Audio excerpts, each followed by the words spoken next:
What's happening, guys? Welcome along to another episode of 420 News. And 420 News brought to you by Martin's World. And I'm your show host, Martin Condon. So what's going on out there, guys? See a few of the comments coming in there already. Just a quick shout out to everybody in the comments section. We've Onshore Fudge, who's at the pub. And he's going to roll a one-sheeter for the occasion. So hopefully you don't get caught down there on shore and get booted out of the pub.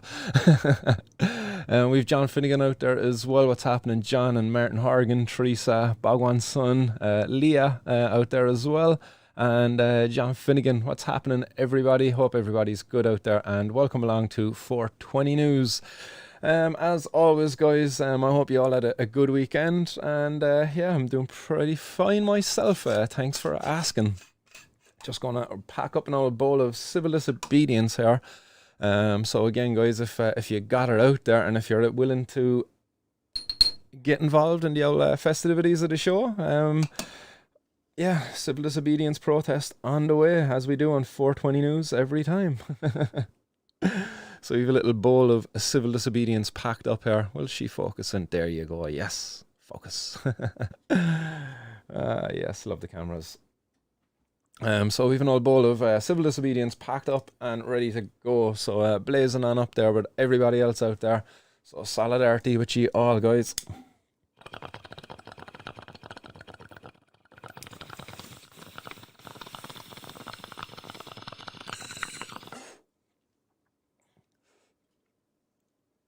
Yes.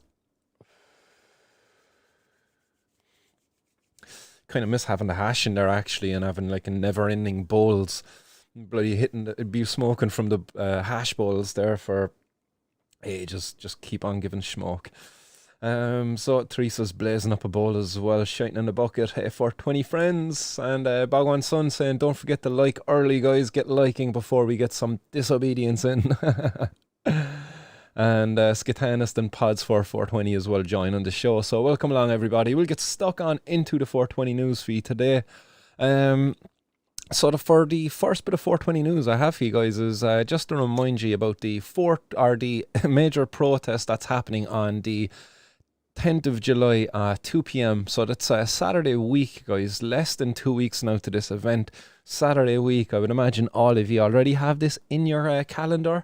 And I hope to see many of you up there, guys. So this is Saturday week and in Phoenix Park in Dublin, meeting up at the Wellington Monument.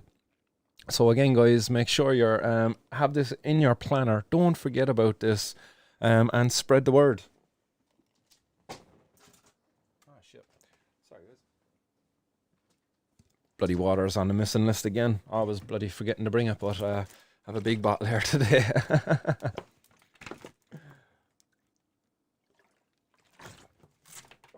Oh yeah, that'll hit the spot.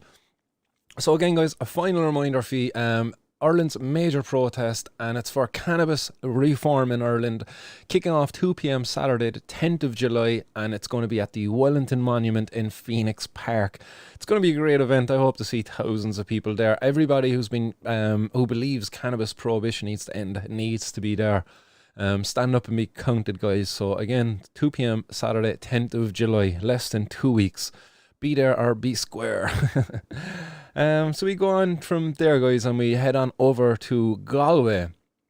Where in County Galway, a councillor has made claims that drug dealers are now using jet skis to bring drugs to Galway. That's a fucking crazy claim to be making, in fairness. Like, jet skis for drug dealing and in Galway? What in the name of God is going on out there? Like, you know, and in fairness to him, like, you know, fair play for thinking outside of the box on this one to whoever the drug dealers are. But yeah, I just think that this is I don't know, how true could it be? Like, but I suppose when you look at the area that's out there where they're claiming that this is going on, yeah, it's possible, I suppose, really. Like, it is a viable means of moving drugs, especially if the Gardaí are only monitoring the roads. Then sure, why not go onto the water and avoid the Gardaí? These are claims that were made by Fine Gael politician, pictured here, Frank Fahey. So Frank Fahey made these claims during the recent joint policing committee. So during this committee, Councillor Frank Fahey said there has been reports of dealers using jet skis to come down the river from areas around Headford and Cong dropping deliveries in the city without fear of detection. And he asked, do we have Garda water units in Galway city to deal with that? So I'll pop up on screen here just so you can see the area that he's referring to. So on screen you should be able to see this map here. Now I just get this off at the side. So he's talking about up here is Cong. So this is the area of Cong up around here. So that's Cong here. And also he mentioned in there was Headford. So in between this area, so somewhere down along this line of the coastline, the drug dealers are loading up their jet skis and jet skiing on all the ways down the river, all the ways down Loch Corrib and right down into Galway. So in fairness, like, you know, if it's possible, like, fair play to them for thinking about it and utilising this means of transporting their drugs. But again, it just goes to show how how much of a fruitless effort it is by a Gardaí to think that they can prevent drug use in our society by making drugs illegal. It's such a failed policy, like, and this is just another shining example of how much it's failed. Drug dealers, if they are using jet skis, look, I don't think the cops are going to be able to catch them at all, like, in fairness. So that's Frank Fahey anyway, and coming out of County Galway, where he's claiming jet skis are being used now for drug dealing. That's a first for Ireland anyway. It's quite honest. Oh my Kong. Yeah, it's absolutely crazy. Yeah, what's next? Submarines. They're already using submarines already, and that's coming from South America, lad. But yeah, are they going to be using that to come down to Galway, down into the Galway Bay? Who knows? So we drive on from this one, guys, and we go to a case where a Polish motorist who was caught with €47,000 worth of cannabis, he got 4 years in jail. Well, in fairness, he actually got 6 years in jail, but 2 of those years were suspended. And guys, I'll give you a couple of seconds. Who do you think oversaw this case? Who do you think is such a man capable of giving a sentence like this? Yeah, you guessed it. It is Sod, our big old buddy Sod. Sean O'Donovan. So Sean O'Donovan residing over the case of a Polish man who is in his 30s. So the Polish man was seen acting suspiciously and was found to have deals of cannabis up the leg of his pants in follow-up searches of his car and home found a total of €47,900, €47,900 worth of cannabis. Now the 37-year-old who was breaking down, bagging and distributing the drug has been jailed for 4 years. This is the case of Tomasz Ostrołowski. And he's from Cleans in County Cork, and he pleaded guilty at the Cork Circuit Criminal Court and admitted the most serious charge of having cannabis at his address at Rosewood in Ballincollig on August 19th of 2020 for sale and supply.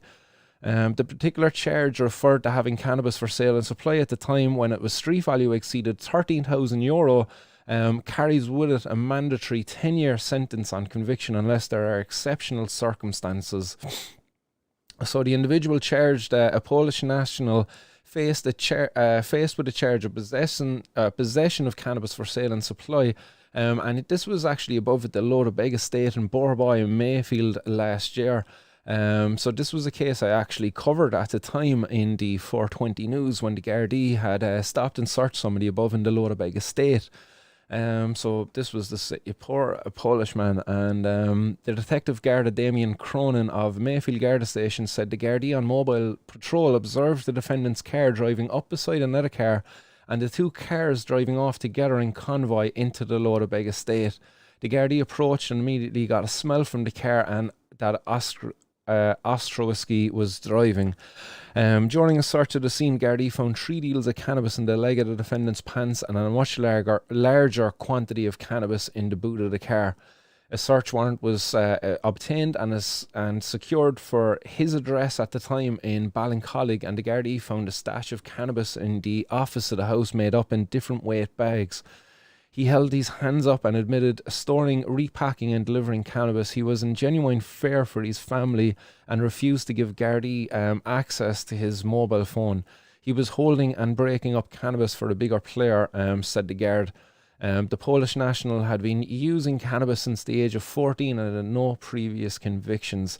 So again here, like highlighting the failures of prohibition, where you have a young person getting access to a prohibited substance, which would have been more difficult should it have been legal. But again, due to getting access through its illegal nature, was roped into the criminal underworld that was attached to it. 37 years of age he is. You know, many years removed from his starting his cannabis use and still feeling the effects of that prohibition. Again, should this been a legal product, again, it would have been more difficult to him for him to obtain at that age, but there would have been virtually no risk of him being roped into selling it for anybody else, because that just doesn't happen for alcohol and tobacco out there in our society, does it? Again, showing regulation feckin' works. The defence barrister overseeing this case, Peter O'Flynn, said that he was storing the drugs for others. He was getting 10% of what he was storing, and he was a frequent cannabis user and was addicted to it. There we go. I'm addicted to it, Judge. He cured a small debt and then took a shipment of cannabis to clear that debt. Judge Sean O'Donovan said that over €47,000 of the drug is a substantial sum, and these drugs were found in his car and on his person and at his home also. It is clear from the evidence he has a considerable involvement in selling or supplying of the drugs. He may not have been the main man, but he was breaking it up and moving it on. He was a vital cog in the sale and supply, and it was a very significant offence. I am imposing less than the 10-year minimum mandatory because of his level of cooperation in relation to his own involvement. He did not name others out of fear. The judge imposed a sentence of 6 years with the last 2 suspended. So what a waste of time. So that 4 years in prison is going to cost us just shy of €500,000. You know, the free legal aid this man would have got, and you know, again, the waste of time by the Gardaí, the Director for Public Prosecutions, all of that. Where's the value for taxpayers in this? That cannabis there, you know, if it was worth 50,000, you put a 23% tax in it. Well, that's somewhere just over €10,000. Again, you put a face in it, €10,000 to the Mayfield Soccer Club above there, who I believe that they were only taxed there not too long ago, where they had some shed burnt out. But I imagine €10,000 would be a significant contribution to what they would be able to do in the community for the young people above there. And that's just a small sum of money that could have been generated off the sale and supply of cannabis in our community. But no, unfortunately, we're wasting hundreds of thousands of euro every bloody year. It's ridiculous now at this stage. Hundreds of thousands, hundreds of millions of euros every bloody year on this prohibition. It's a sad state of affairs. And we go on into even more sadder cases here in Ireland, where another €750,000 worth of cannabis was seized from a truck arriving in from mainland Europe. So this was where Gardaí have seized an estimated €740,000 worth of cannabis. They say that there was 37 kilos of cannabis seized during the operation, and one man was arrested. As part of the investigation targeting serious organised criminal activity, a joint operation was conducted by personnel attached to the Revenue Customs Service and Garda National Drugs and Organised Crime Bureau. In the course of the operation, a truck arriving to this jurisdiction from mainland Europe was intercepted and searched. 37 kilos of cannabis with an estimated street value of 140,000 was seized. One male aged in his 30s was being arrested and is currently detained pursuant to the provisions of Section 2 of the Criminal Justice Act of 1996 at the Wexford Garda station. So this is an incredible amount of cannabis that's just going to be destroyed now. Again, how much of this was going to be destined to the many patients out there? Hundreds of thousands of patients currently across Ireland are without access to medical cannabis. Many of those patients would be tempted to go and rely on organised crime gangs out there. So much of this cannabis would have been destined for patients out there, and now it's just going to be destroyed. Again, you just look at a 23% tax on this, and you're talking somewhere in the region of over €150,000. Imagine what we could do with €150,000 in our communities, guys. It's crazy, and this is a daily occurrence. This is not just a once-off thing. Like, was it Limerick reported they're after seizing over €2 million worth of cannabis already just this year? That was up until the 31st of May of this year. So again, €2 million in just one county. a country that has many counties, like, so we're missing out on an awful lot of money, and I'll be back to that, I suppose, in a little bit. But we'll go to Germany after this, because in Germany, the government over there is seeing some sense now, and cannabis legalization is becoming a part of the debate. This is a very positive development. Germany is a very big country in Europe, and if they were to legalise the sale and supply of cannabis to adults, that would be a major move on the European scene. And it certainly would be sending shockwaves across Europe, and would see many countries follow suit. Portugal is also up there with the other European countries that are considering legalising cannabis for adult use.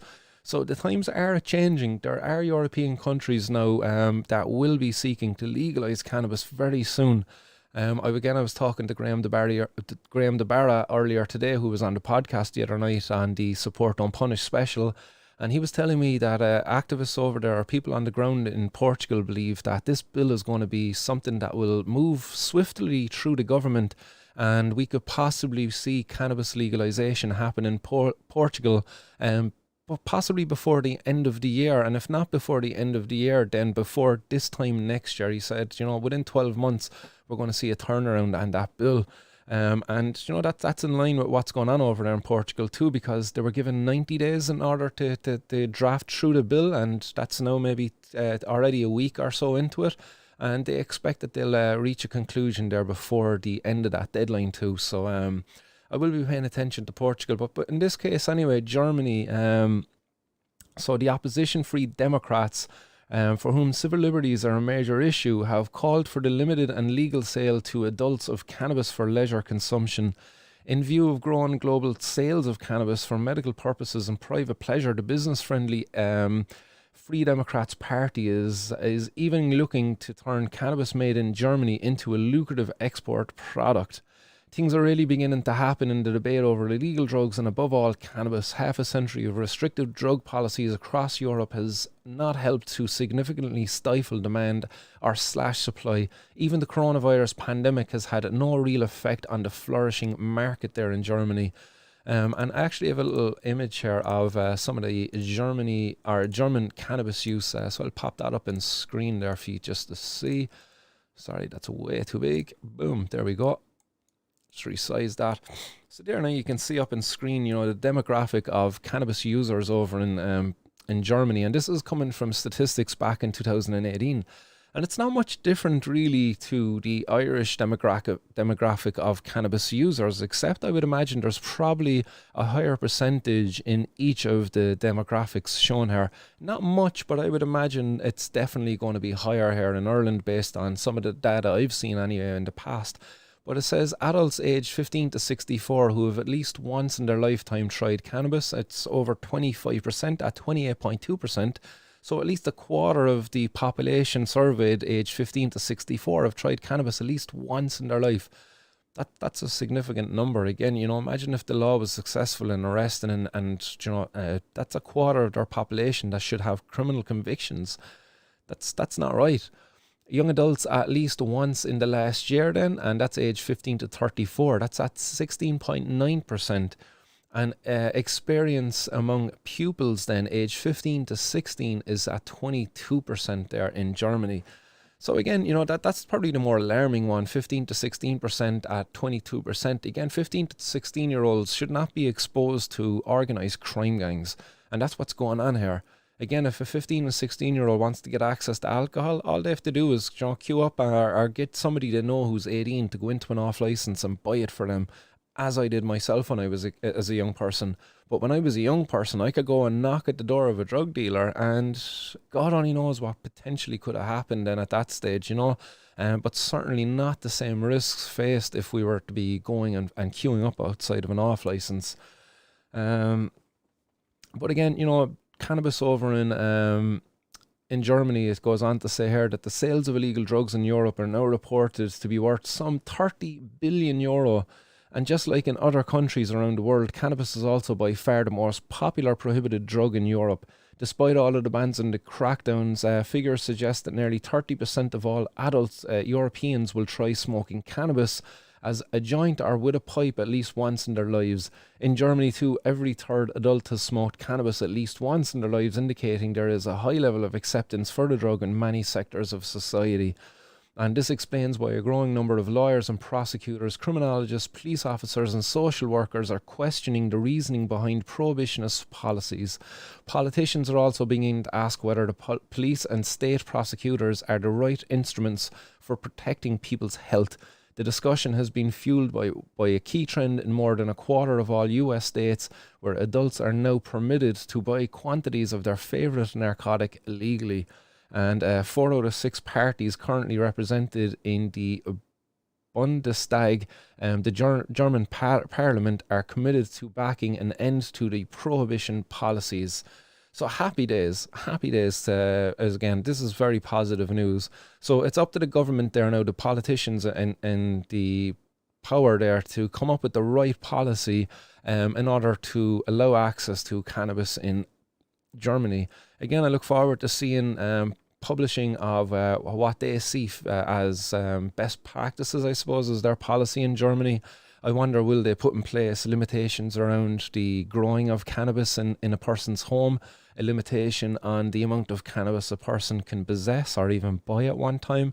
Very interesting. You know, I look forward to be able to report on this as it happens, guys. So do stay tuned to more 420 news. As this stuff breaks, I will be bringing it to you. But again, you know, this is very positive news, as I say. If this is to happen in Germany, which it looks likely to happen, look, it says 4 out of the 6 parties are in support of these measures. Let's hope 4 out of those 6 parties actually have enough power in order to get it through and are able to coordinate their efforts together and draft what is a bill that will represent the cannabis community well and provide effective access to cannabis as well without discriminating against the cannabis consuming community.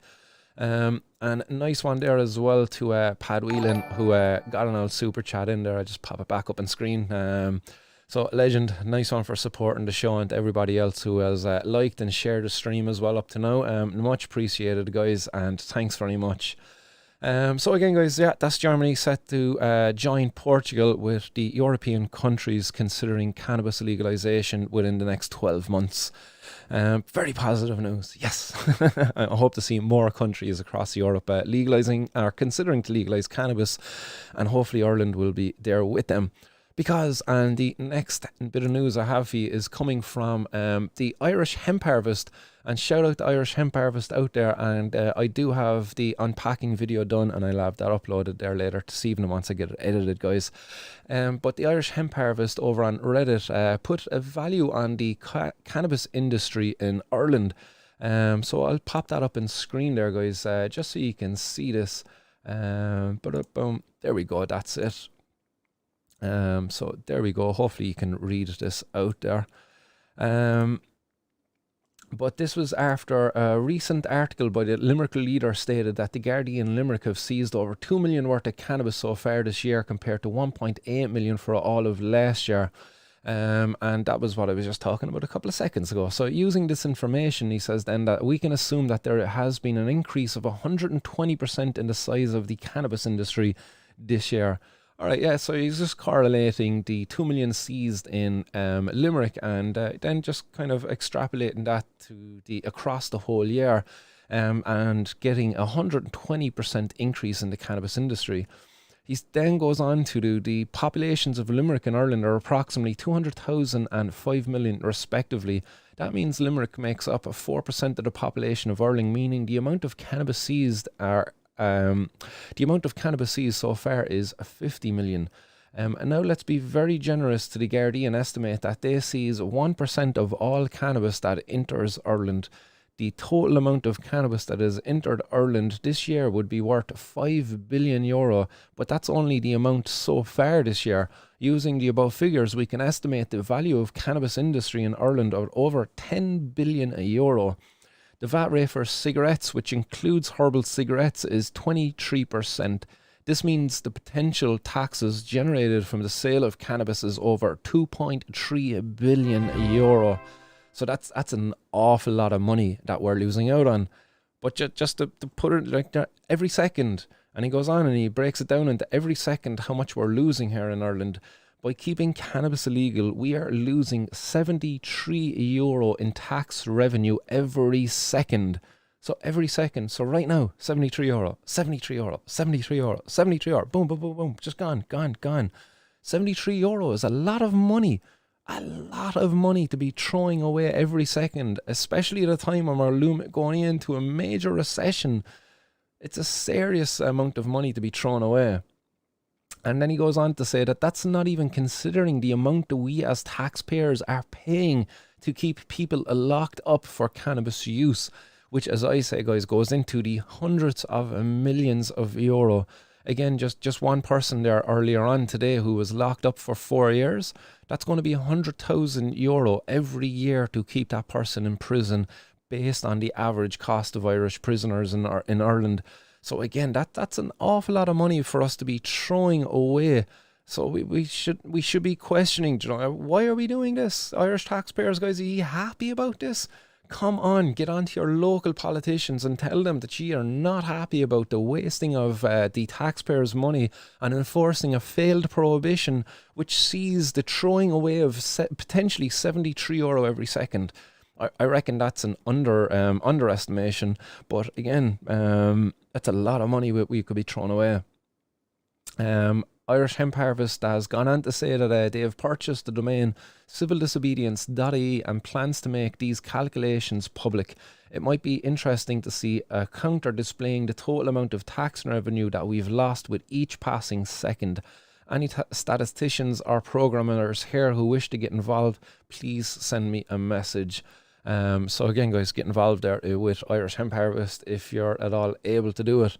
And yeah, there's some good comments then as well came in after that, but I just wanted to share with you guys those calculations and that valuation of the Irish cannabis market, should it be legalised and regulated. And that's just based off of the seizures that have been made in Limerick, so where they seized almost €2 million worth of cannabis in a 6-month period, and then using Limerick as and it was actually a 5-month period actually, because it was from, yeah, would you say 5 months? Yeah, 6 months actually, I suppose. January, February, March, April, May, June. Yeah, no, it doesn't include June. It's actually only 5 months, so it's actually underestimated. It's 5 months. So when you went on and you said the 2 million or 6 billion or whatever it was, that was shy of a month actually. So it's an undervaluation, and that's no criticism. That's just meaning that we're actually losing out even more. Because those numbers from Limerick were based on January to the end of May. So if it included June, that would have been 6 months, but it excluded it. So again, I could be wrong now on that, but look, I would imagine we're missing out on a month there on that. So well done, nice one for that, Irish Hemp Harvest, and no bother at all, you're very welcome. And you know what, thanks very much for taking the time to do that. It's great to see these contributions from the many people out there in the community who are sick and tired of this discrimination of our community. It needs to end. And we see more discrimination of our community than across the EU, well, from the UN this time, where the UN has called for comprehensive ban on cannabis advertising. This is just really annoying at this stage, because the UN are using our taxpayers' money. This is all paid for by the taxpayers across Europe, funding the UN. This is not needed at all at this stage. Like a comprehensive ban on cannabis advertising. In fairness, if anything, you should have a look on a ban on the advertising of all drugs, if anything. That would be a much more better use of your times. But to look at a ban on advertising of cannabis is just discriminatory again at this stage. Because why banning the advertising of cannabis products at all? If I'm selling a CBD product, why should I not be allowed to advertise that CBD product? What in the name of God, it gives an alcohol company more right to be able to advertise their products on the likes of Facebook and on our bus stops as well. How many times have you driven past a bus stop and seen a bloody ad for Jack Daniels or something like that, or Jameson, but meanwhile the UN now is calling on a ban on cannabis products in order in order for what? And these are comments coming from a lady called Angel Me, and Angel Me had this to say: She said, of course it is up to member states to decide if we want to take up this ban, but you now have a large private sector that is now pushing to expand the cannabis market with all kinds of products claiming many things. She goes, it's like tobacco advertising hundreds of years ago, which said tobacco was good for anything. The main thing is to make sure young people are not tricked by adverts into thinking cannabis is a healthy choice when it's not. Well, Angela Mee, I'm sorry, but actually cannabis is actually a healthy choice when it is incorporated into a healthy lifestyle. Yes, it is. So your misinformation here is ridiculous. She talks about the tobacco advertising of 100 years ago. Wow, that is so disingenuous. 100 years ago, tobacco advertising was done at a time when there was no standards in advertising.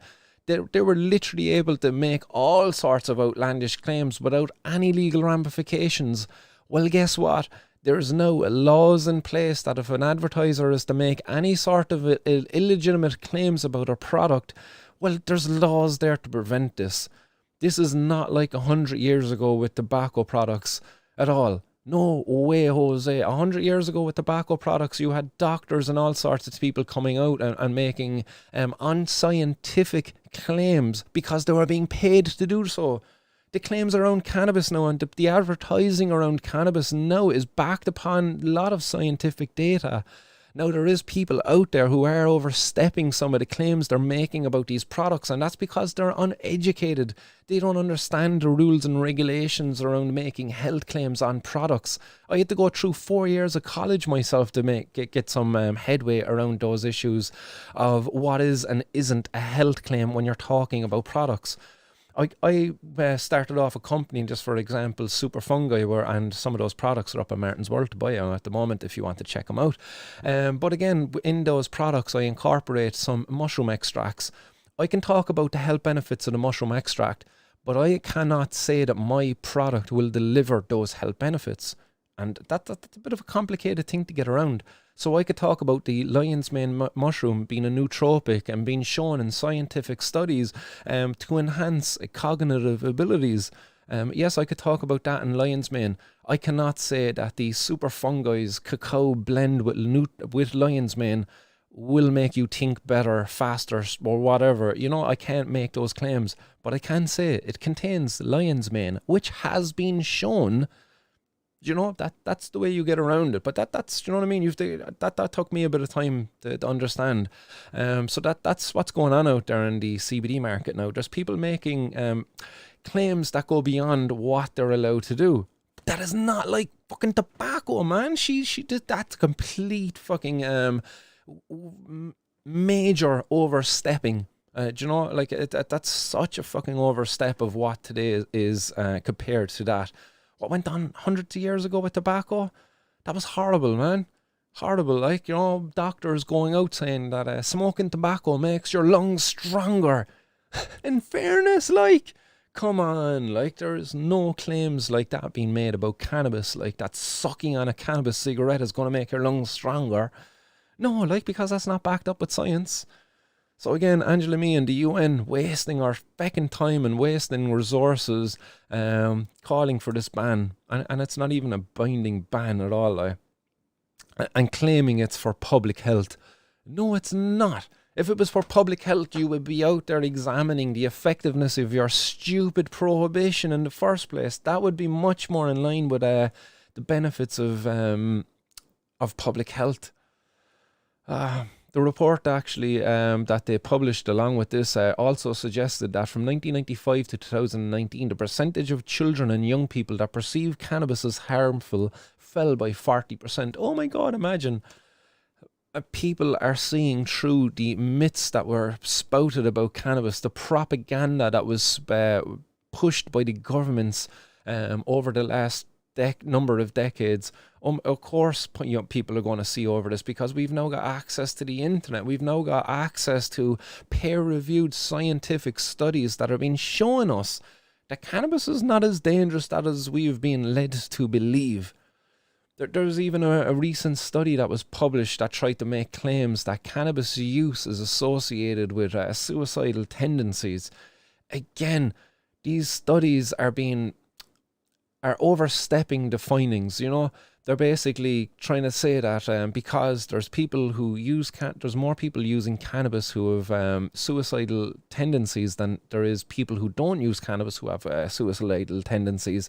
But what they're overlooking then is that people possibly faced with suicidal tendencies could be self-medicating with cannabis. Again, because a lot of people are learning about the medical benefits of cannabis and using cannabis to possibly help with some of their mental health problems. And that's something that is well known out there that it's going on. So again, correlation and causation are completely different. And these studies, these people, Angela, me, and the people who go out and spout this nonsense, man, they're doing a public a disservice is what they're doing. Included in our commenter on this report actually was Steve Rolls. Steve Rolls is from the drug reform group called Transform. And he said that whether one agrees with the proposed ban or not, the fact that the UN is actively engaging with the regulation debate is a tactic acknowledgement that illegal cannabis is something that cannot be ignored and has to be positively engaged with. So that's something to be looking at, that the UN is now seeing that cannabis legalization is something that is happening, and that their way of engaging with it is by trying to prevent, say, advertising of cannabis, in order to impede upon what is soon to be a legal market within Europe. So that is something to be noted on there, and also to be noted on that just 2 nations signed up to the United Nations have ended the prohibition of cannabis to date: Canada and Uruguay. Canada has banned Canada has bans on advertisements at retail dispensary doors and windows. They also have bans on celebrity endorsement deals, the use of people or characters or animals or other imagery associated with glamour, recreation, excitement, vitality, risk, or daring. And Uruguay bans all cannabis advertising. Look, this is something I've said myself, but in terms of wider drugs, that I don't think any drugs should be advertised in our society at all. I believe if a drug is good enough for you to want to try it, then why does it need to be advertised to you? All of this branding and all of this nonsense, all of that stuff should be done away with. Again, for many of the drugs out there, you need maybe to get access through pharmacists or something like that. But brand names and all of this kind of Budweiser and stuff, man, that should be all done away with. Why? Why do I have to go down to my local bus stop and look at a load of young people enjoying alcohol, Smirnoff Ice? Do you know why? Why do I have to look at that? If I want to enjoy alcohol, I know about alcohol. I know about alcohol. It's ingrained in our society. I don't need to be advertised it. Why? I don't understand it. But look, that's just my opinion. I don't think any drugs should be advertised, and that's a debate I would welcome. But to just call and discriminate against cannabis singly, no, sorry, I don't support that. And we go from there after the UN, I suppose, here looking at a ban on cannabis advertising. Over in America, where, again, over a quarter of the states have now got some form of illegal adult industry, California is set to see the biggest cannabis dispensary to open its doors. And this is set to open up in Orange County. So again, congratulations over there in Orange County, and well done to you. I'm very jealous of you here, I am, because this looks like an amazing place, in fairness, like loads of colourful umbrellas scattered across the ceiling, and a big colourful octopus then as well sat in the centre of the room. Like, I would much prefer to be getting my cannabis at a place like this, rather than the current place where it's like meeting a fella down at the local bloody parking lot of Dunn's or something like that, and being handed it out a car window. Like, this is much more appealing to me. Also to be going in meeting professionals rather than the young fella I was meeting only a few weeks ago there and gave me a bit of stare dog. Do you know? We don't want that kind of crap. Like, to go into a place like this to meet a cannabis consultant, to be able to relate to them the type of experience you're looking for. Hi, I'm a first timer of cannabis and I would like your advice as to where I should start. And then that cannabis consultant turning around and saying to you, well, yeah, delighted you're able to come in here to our store and to choose us as your first time experience with cannabis. I'll be delighted to show to you our low strength cannabis strains here, which would be well suited for a first timer.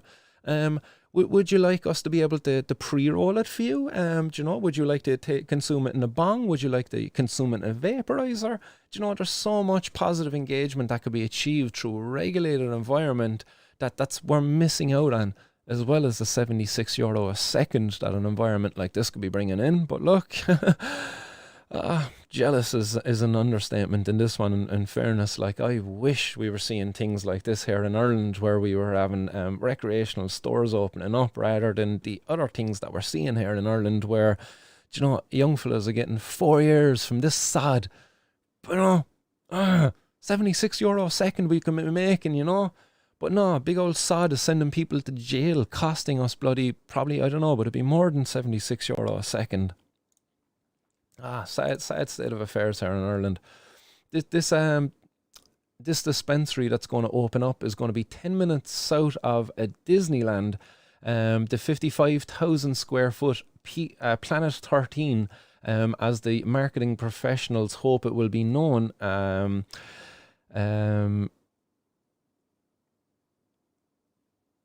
At 3400 West Warner Avenue is envisioned as a kind of FAO Schwartz for cannabis enthusiasts, with a 16,500 square foot retail dispensary area, plus a restaurant and a consumption lounge also.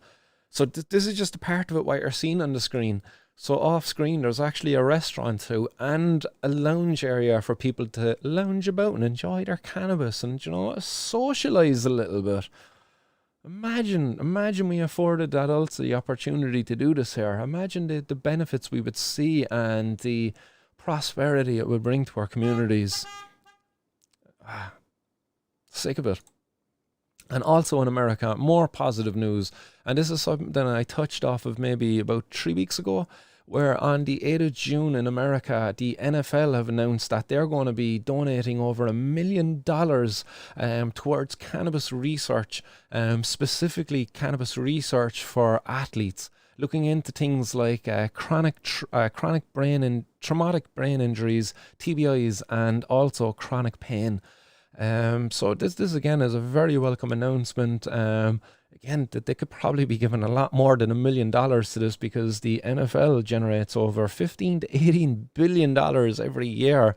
But look, you know, but not wanting to be moaning, $1 million, I'll take it. Happy fucking days. I hope it produces some positive findings, because, you know, it's worth mentioning that traumatic brain injury was found to be present in 99% of NFL athletes who died at a young age. Like, that's some stark findings. So this was a 2017 medical journal published a study that found CTE, so chronic traumatic, no, CTE, shit, what does that sound for again? Chronic traumatic encephalopathy,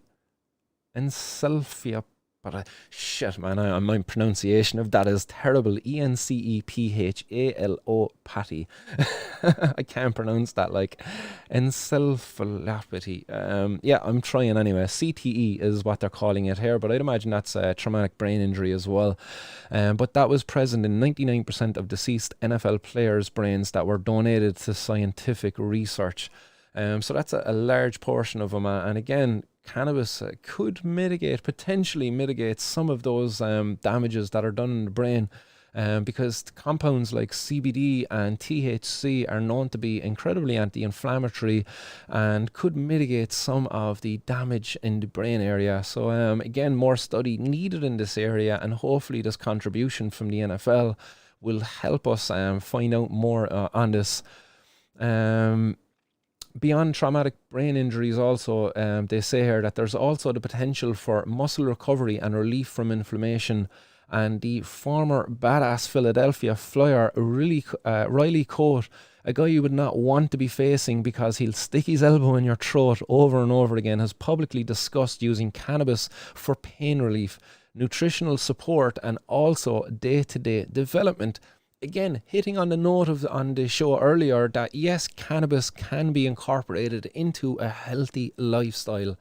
Yes, cannabis can be incorporated into a healthy lifestyle. Do you know, why is this so hard to believe? Yes, it can be abused. I'm not saying cannabis cannot be abused. Man, you can abuse water. You can abuse cheeseburgers. Like, you know, come on. Stop being so disingenuous and always focusing on the negative. Despite cannabis still being treated as a Schedule 1 substance, it is well documented that there are novel anti-inflammatory qualities of cannabinoids. And interestingly enough, there was a case brought against the federal government on cannabis being a Schedule 1 drug. This was a case brought by Sue Sisley, a psychiatrist and former clinical assistant professor at the University of Arizona College of Medicine. And this was furthered in 2017. A 12-year-old Alex Bartel, along with a few other plaintiffs, including former NFL lineman Marvin Washington, they sued the federal government for keeping cannabis a Schedule 1 drug. This case was dismissed, but a federal appeal court reinstated it 2 years later. There's been no official response from the government, and the case is still pending. And I'll be paying attention to that one. Hopefully there might be some updates on that in the coming months, but maybe the federal legalization of cannabis will happen before that, and that might see the case then being dismissed, or maybe people might be awarded some damages there because of cannabis being kept as Schedule 1, despite there being much evidence there showing its medicinal benefits. And again, if people don't know, Schedule 1 drug means little to no medicinal benefit and a high potential for abuse. Cannabis doesn't fit that at all. No way. So we drive on from there, guys. Again, you know, two positive headlines coming out of America, and we go on then to the other side of the world, where we go to Myanmar, where the Myanmar authorities have burnt £500 million pounds worth of drugs that included cannabis and heroin. Also in there were amphetamines, ketamine, and you name it, they got it. And pictured here, looking at a big old stack of ketamine, is the Home Affairs Minister, Lieutenant General So Hut, I believe is his name. Again, I'm probably butchering the pronunciation of this guy's name. But this stockpiles were set ablaze in Yangon, Mandalay, and Taugi on the United Nations International Day Against Drug Abuse and Illicit Trafficking. This was also the day of Support Don't Punish campaign, which was the 26th of June. So on the 26th of June, while I was holding a little campaign here on the streets of Cork, along with many other activists across the globe, somewhere on the other side of the globe, there was €500 million worth of drugs up in smoke. Whose lame brain idea was it to actually do this? Like, in fairness, it makes no sense. You're going to burn all these drugs and all of that smoke is just going off into the environment. So bad, like, to the environment. I have another video there that will pop up on screen that you can see some of this. I'm going to pack up a bowl while this is going. I'm going to burn some of my own drugs.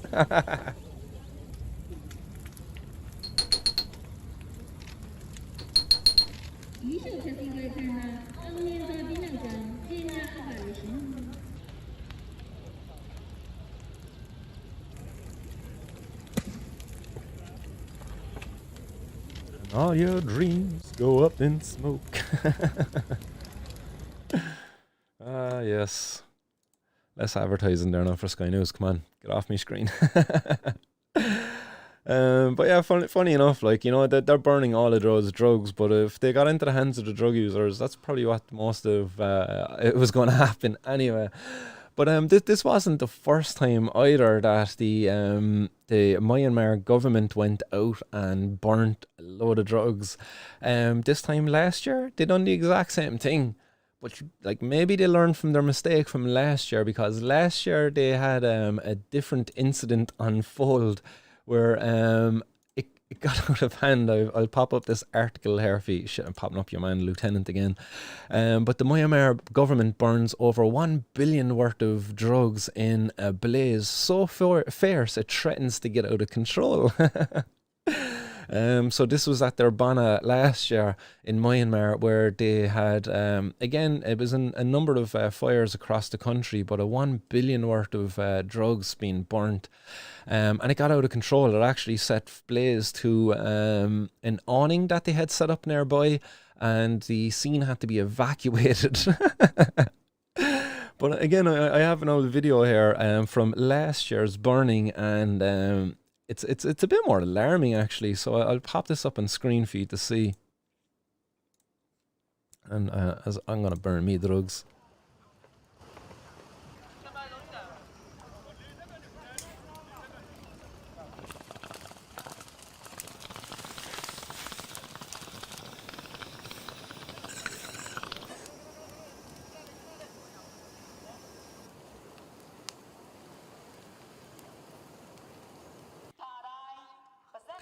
That's a lot of drugs.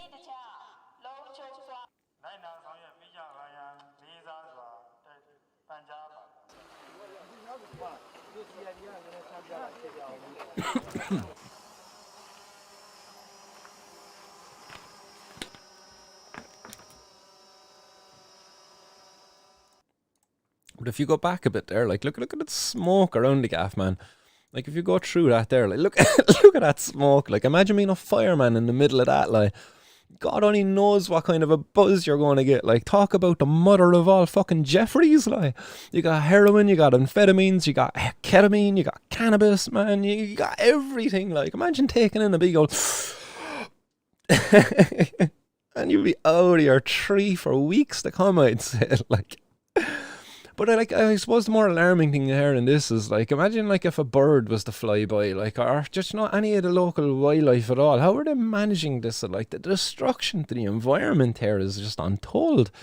Surely, like they could have just reprocessed these drugs, brought them to a lab somewhere, and just fucking broke them down into their primary constituents and reutilized them in some form. You look at MAPS, Multidisciplinary Association for Psychedelic Studies. They recently bought a load of MDMA. Do you know what I mean? And maybe the Myanmar government could have been breaking it down and giving it to these guys. Like, again, all of that heroin, maybe that could have been broken down, reprocessed and repurified and sent to heroin-assisted therapy rooms in other parts of the world where they're fucking less backwards. Surely burning it was like the most stupidest idea you could actually come up with. Like it's more of a kind of a very primitive thing. We'll show them. First we're going to take all the drugs, and then we're going to burn them, and send a message to those drug dealers that look at us, we're burning your drugs. Like, why? Come on, like surely there's more beneficial ways in dealing with this. As I say, like that heroin could have been maybe reprocessed, repurified, and given to heroin-assisted therapy. Maybe Myanmar, that could actually, you've probably got some addicts over there yourselves. Maybe you can redivert it back into some heroin-assisted therapies of your own. No, maybe, no. So fucking silly. Like, I just don't understand this kind of burning and destruction of drugs. Like, surely there's better ways of doing this. Like, ways in which we aren't damaging our environment and could have benefits to other people then as well. But no, sadly, it's backwards. But recently, guys, and then this is the next headline. Recently, there was Veronica Guerin's 25th anniversary. And during Veronica Guerin's 25th anniversary, we had this individual pop up on a video being shared across, social media or somewhere like that. Anyway, and this individual is John Gilligan. And John Gilligan is being associated with putting a hit out on Veronica Guerin, and he's living life large, as you see him here, 25 years on now from the death of Veronica Guerin. He's enjoying himself over in Spain, and at a time when he's actually up for other cases. You seen him in the 420 News not too long ago, where I was talking about was it a couple of kilos of cannabis he was found with pills and cash and a gun. But still, despite all of this, he's out enjoying life. Like, again, it's a failure of prohibition across our not just in Ireland, but just across the world in general.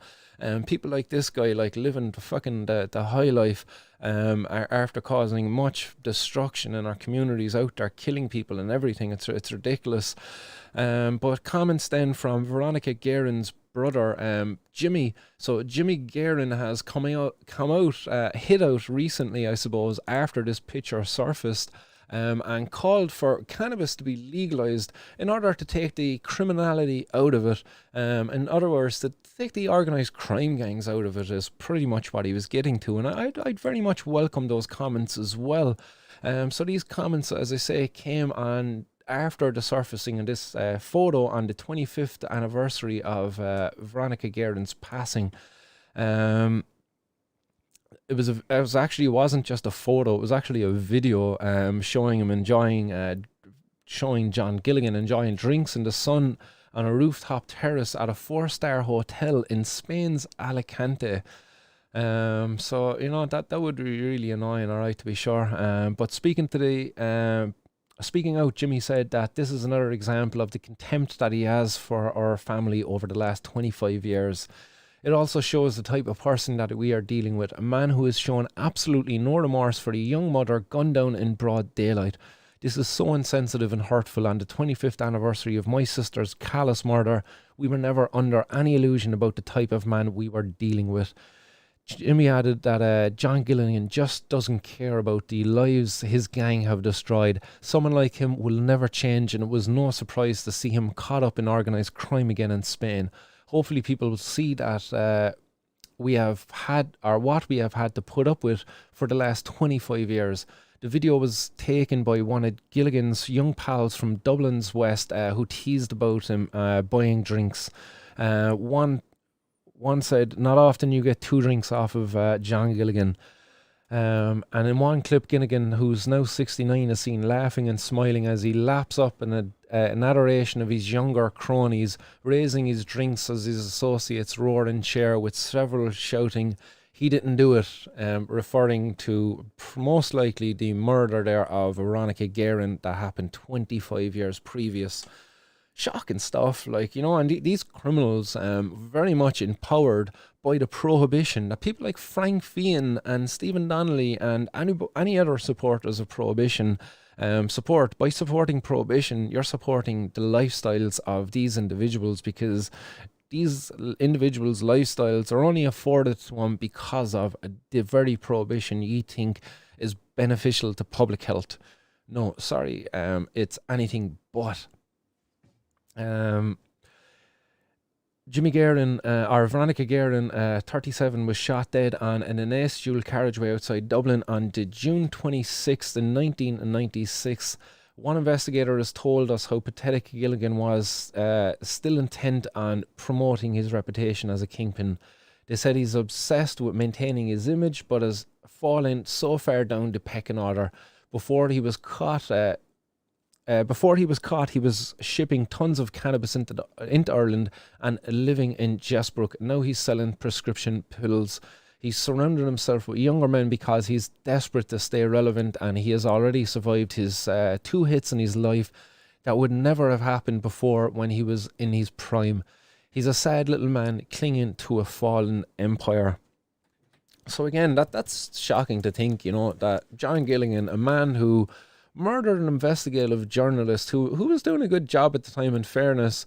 I would wonder where Veronica Guerin's views would have been should she had continued her work in terms of her views on cannabis prohibition and just even wider drug prohibition. Would she be a supporter of the message of decriminalise drug users and provide a safe and a regulated avenue for drug users to access their drug of choice? I wonder, like, where she would have lied on that. But obviously, you know, I see where Jimmy lies anyway, her brother, because he supports that notion. At least he does when it comes to cannabis anyway. When he says that I think we need to look at legalising and normalising cannabis use to take the criminality out of it. If this were to happen, I think it would be another legacy to Veronica. So again, and he also added that in '96, Gilligan had accumulated 30 million through cannabis, and what sort of money would that be today? The money from those days has gone now to gangs such as the Kinnan cartels, and sure, it goes without saying, guys, the kind of damage that's been done out there by the Kinnan cartel in our society. It's absolutely crazy, like the violence that's been fallen upon our community because of them. Let's see if I can pull up a map there actually of the Dublin gangland murders and stuff like that. There was a map done over on Irish gangland, Irish gangland crime, gangland Iltel. That was the one, Irish gangland Iltel. It was a group over on Facebook. Is this still up? Oh man, I don't know. Is it still up actually? Shit, it looks like it's after being pulled down. That's a bummer if it has been pulled down, actually. I wonder how I would find that now again.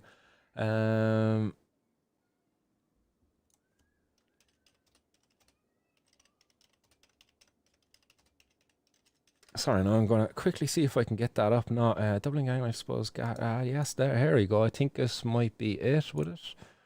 No, that's not it. No, this was a map that was made over on using Google Maps, where a person was able to drop pins. Oh, here it is. Actually, is this it? Yes, this is it. I'll pop this up on screen there now for you guys, and this is just showing Dublin, because this is crazy to see. I'll just have to go back to the previous page. Boom, there we go. So this is crazy to think. Like, look at that. This is all gangland killings from across Dublin, and on the side there, it actually has the names and everything associated with them. So in order to find this, I just googled Dublin gangland killings and a map, and I was able to find it through that. But you can see here, like, you know, all of these layers, absolutely crazy. Each one representing a killing. You know, here's just clicked in on one. Drug dealer Shay Bradley, 27, found shot dead in land at Black Horse Avenue near Cabra in March 2006. No conviction. Just clicking another one for the crack. Anthony Russell, 30, a convicted drug dealer and armed robber, was murdered in an execution-type gangland killing as he drank with friends in the Ardleigh Inn, Ardane, Dublin. There's many of them there, guys, you know. This is prohibition in effect. Like, this is what prohibition does to our society. Do you know, imagine you're above there. Where was that last one, Anthony Russell? You're above there, sitting at the Ardleigh Inn, enjoying your pints, or you're do you know, maybe even a meal. I don't know, do they do a bistro above there at the inn? And you're sitting there enjoying it with your family, and unbeknownst to you is sitting behind you, Anthony Russell, and in comes a hitman and shoots him up, man. Like, do we want that any longer in our society? That was in 2008. We're 13 years on from that now. I would hope by the end of this year, by this time next year, we would see a society that doesn't see this anymore. Because prohibition doesn't serve our public any good, you know. Thomas Riley, 35, shot dead in a car park of Premier Dairies in Rathfarnham where he worked. Gang-related, a no conviction, March 1999. Again, you know, I could clicking all these. There's loads of them there, guys. There's just too many to go through. But fuck me, man. Like, when are we going to see an end to this? Like, are we going to just keep on trying to get harder and harder on crime? Are we going to, you know, keep on getting your man Sod filling our prisons?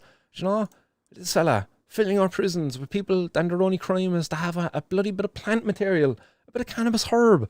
Like, this herb, it's an herb, man. This, you know, in fairness, like, come on.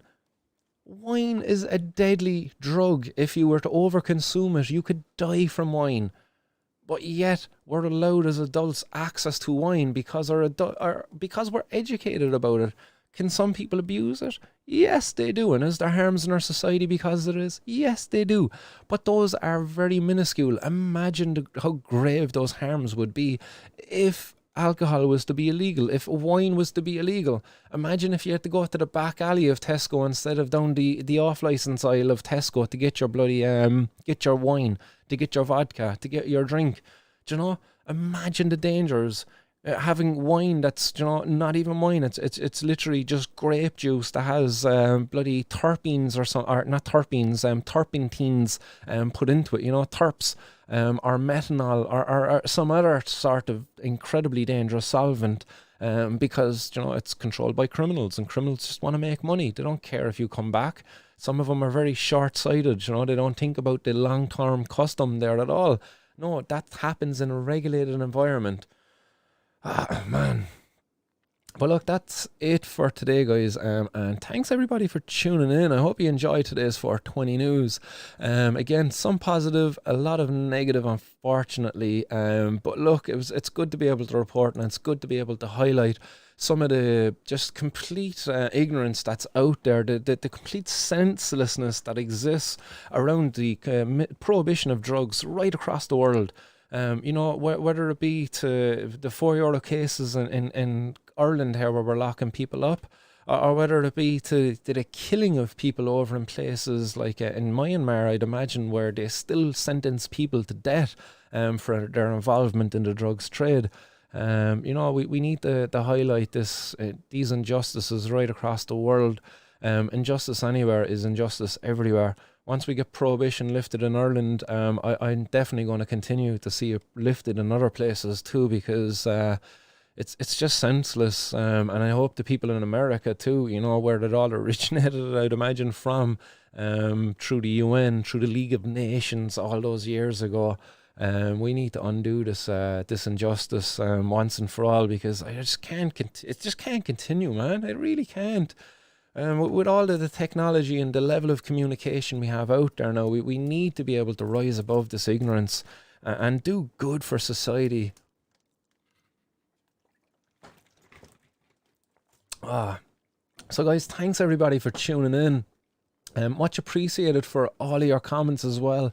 Big audience out there today again, guys. So thanks very much, everybody. It's great to see a growing interest in the 420 news. I'll continue to do my piece, and I'll continue to strive to try to make the show better as I can. If there's other people out there, again, and thanks very much to the people who've already volunteered, or to the person who's volunteered to make the Martin's World Clips. So Martin's World Clips, guys, is another YouTube page that's up and running at the moment. So go over and give it a subscribe on YouTube, so you can get those shorter snippets, because of many people have commented, look, these 420 news, they can be lengthy, an hour and 10 minutes into it here now. So it's great to be able to have a volunteer out there in the community kind of cutting that up now and delivering bite-sized snippets of the different kind of bits of content I put out, whether it be 420 news or even the interviews I've done.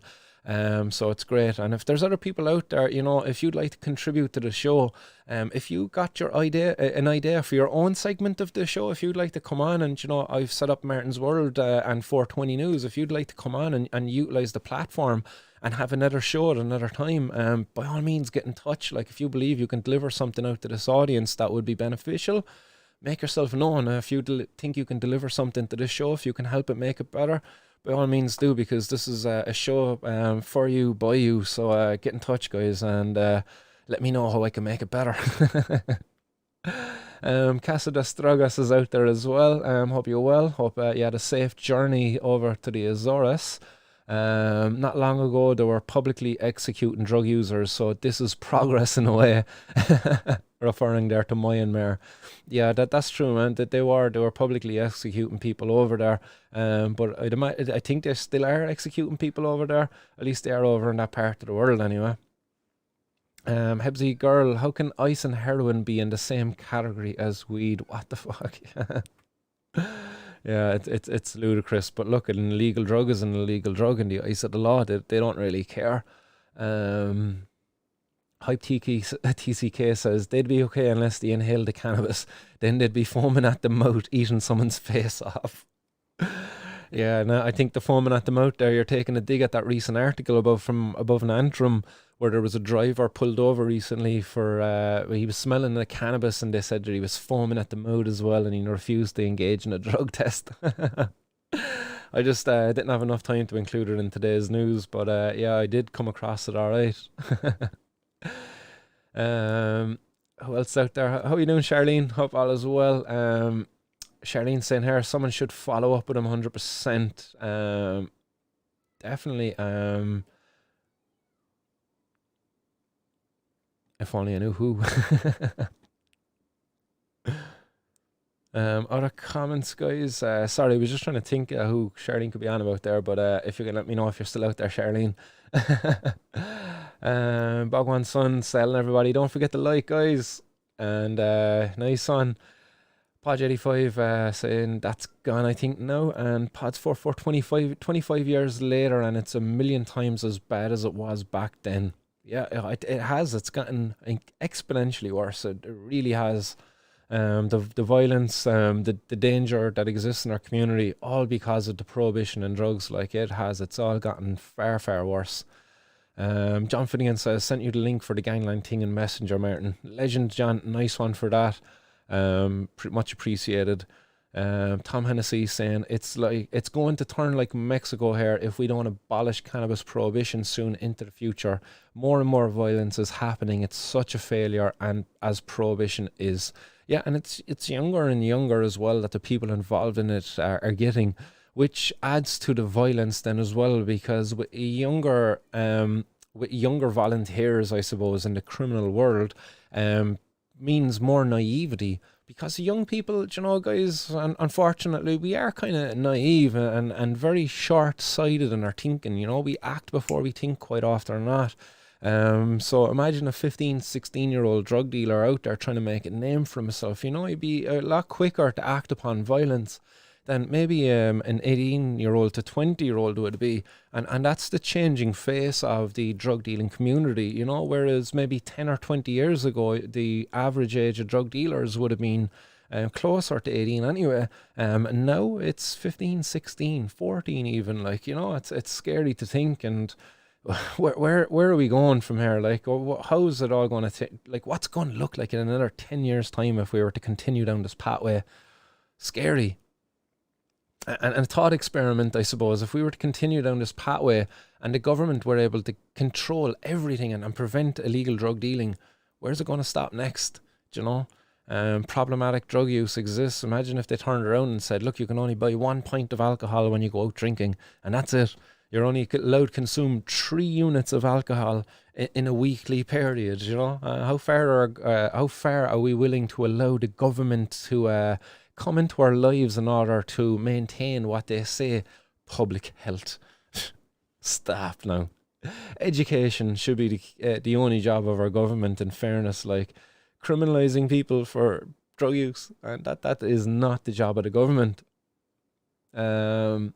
Serenable, always enjoy the show, Martin. Excellent stuff. Thanks very much, guys, and lots of positive comments there as well on the show. Irish Hemp Harvest saying, great news, be interesting to see what happens in Germany. Yeah, definitely, I will be paying attention there to Germany and Portugal as well. So fingers crossed we'll have positive news from there very soon. Irish Hemp Harvest says, how do we submit a clip to the Clips channel? You can, if you would like to be included as an editor or somebody who can upload clips, just drop me an email and I can include you. Or also, if you'd like to get in touch with the other person who's uploading those clips, I might make maybe a Drive account or something like that, and people would be able to upload clips there as well. So just follow up with me there in email, Irish Hemp Harvest, and we'll work that one out and we can see what works best for you. And anybody else as well. Martin's World Podcast at gmail.com if you want to follow up there with any inquiries as to getting involved and helping out. Other comments, all the best everyone in the chat coming in from WRT. Nice one, WRT. Have a good evening, and see you back here on Wednesday. Hi TCK, they're epic on 2x speed. Just need a voice changer for them now. Mr. Nice and Mrs. Buckets. Tom Hennessy says, listen to Blind Boy on what he said about cannabis prohibition on News Talk. Yeah, I've heard that as well. And R420 Supplies is out there as well. Laters all, have a great evening. I'm off to the bog after work for a walk. Nice. Oh, sorry, you're after off to the bog for a walk. Sorry. My old man calls the jacks, the toilet, the bog as well at sometimes. So I thought you were saying you're off to the bog there after work. But you're actually off to the bog for a walk. Never mind. The mind wanders there sometimes, read it rather quickly. But hope all is well out there, R420 Supplies, and hope business is going well, and hope all of R420 Supplies customers are doing good. Check them out, guys, r420.ie. Other comments are, yeah, is it r420.ie? Sorry. Yeah, r420.ie. Tom Hennessy's, the propaganda around cannabis is unbelievable. People who are strongly pro for all cannabis use are always anti to safe cannabis use. Like you're anti-safe cannabis use for adults if you're prohibition pro all the way. There's no middle ground. It's one extreme to the next. Yeah. And John Finnegan, no government in Ireland, NFET have control over the country. Yeah, that's definitely something we were supposed to open up in next week, wasn't it? Or yeah, next week. And now they're saying, look, no, lads, not. Hold up there now. Rein them back in, lads. Government, man. Who needs them? Whoa, big feed of comments coming in there, guys. Nice one. I see Charlene is there as well. Charlene, oh no, yeah, that's just repeating comments. Why does it do that? Yeah.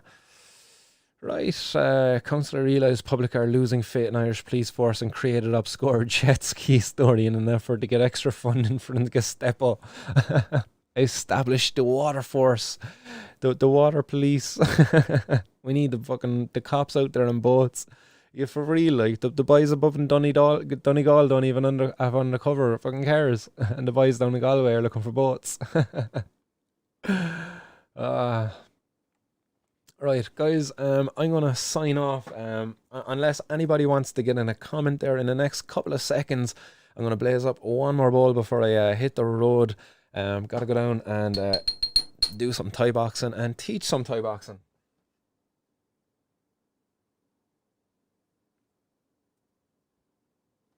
So again, yes, you can incorporate cannabis into a healthy lifestyle. For me, I'm going to be getting punched in the head later on, and I would like to try to offset some of the damage there to my brain, so I'm going to take some neuroprotective compounds in the form of cannabis.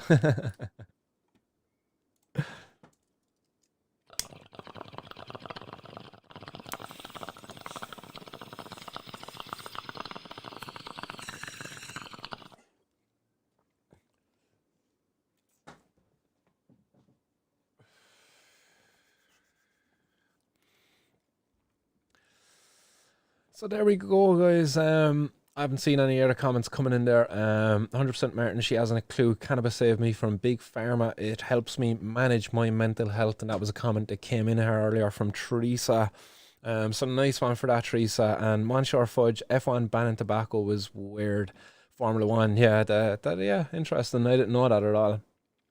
Martin Condon, go the best team involved in RPL. The rock, paper, scissors, what was it, Lizard and Spock. Team Green, yes.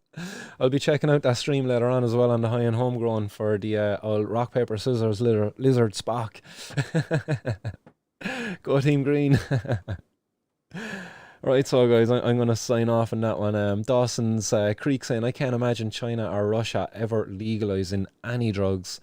Yeah, interesting, you know, like, it'll be interesting to see, but only time will tell.